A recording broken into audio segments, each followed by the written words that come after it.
Are you going to tell me that all these things which people desire in their life requires force, requires violence?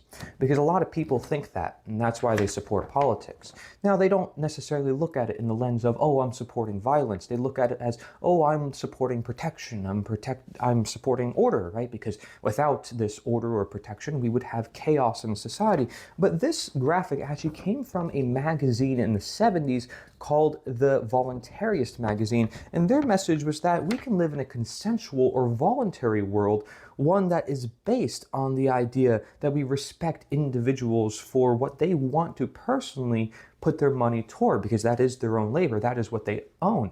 And when I make videos like this, people write in the comments all sorts of economical and political excuses, but I'm asking you the moral reasons here, right? I'm asking you about your own morality. If your own conscience went against the law, would you obey the law and go against your conscience? That's just one example, right? But can you delegate a right that you don't have? And if you don't understand how that works, let me just ask you a simple question.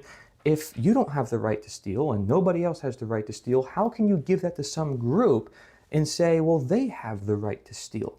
See, this is the justifications we make with government. We say, well, if they have a certain outfit or we write it down on a certain piece of paper, somehow it makes it legitimate to use violence to supply for one of these many things, when, by the way, most of these things are done voluntarily in our world, and most of these things are actually promoted by charity and nonprofits in our world because the governments are just not really that helpful for people. And people are finding out, if anything, they're causing the exact opposite of the service that they are said to provide for us. So absolutely, we can do this voluntarily.